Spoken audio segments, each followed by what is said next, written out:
ধন্যবাদ। আপনারা জানেন সড়কে দুর্ঘটনার প্রবণতা দিন দিন বাড়ছে।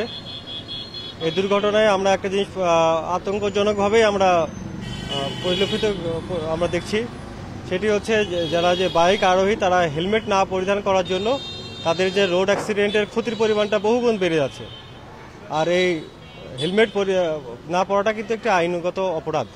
সড়ক পরিবহন আইনেও এটি মামলার বিধান রয়েছে।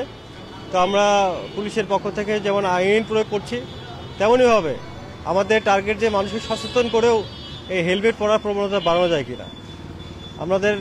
আমরা এই যে বিভিন্ন পেট্রোল পাম্পগুলোতে আমাদের হেলমেট ছাড়ার জন্য কেউ তেল না দেয়, সেই বিষয়ে এই পেট্রোল পাম্প মালিকদের আমরা উদ্বুদ্ধ করছি। পাশাপাশি যারা বাইক আরোহী আছে তাদেরকেও আমরা এই মেসেজটা দিতে চাই যে আপনারা হেলমেট পরবেন, আপনাদের নিরাপত্তার জন্য আপনারা হেলমেট পরবেন।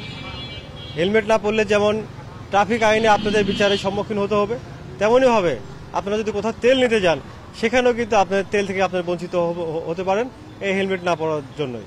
তো আমরা হেলমেট পরার যে বিষয়টি, এটি শুধু পুলিশের আইনের মাধ্যমে নয়, সামগ্রিকভাবে সবাইকে আমরা এখানে যুক্ত করছি।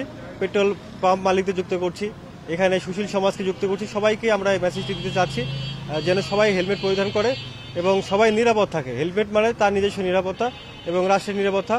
এবং যে ব্যক্তি হেলমেট ছাড়া রাস্তায় যায় তার একটি পরিবার রয়েছে, তার দুর্ঘটনার মাধ্যমে পরিবারও কিন্তু অসহায় হয়ে যায়। এটি নিশ্চিত করার মাধ্যমে আমরা আসলে সবার নিরাপত্তা নিশ্চিত করতে চাই। পাশাপাশি আইনের যে প্রতিপালন সেটিও আমরা করতে চাচ্ছি। আমরা আইনের পাশাপাশি সবার সচেতনতা কামনা করছি। ধন্যবাদ।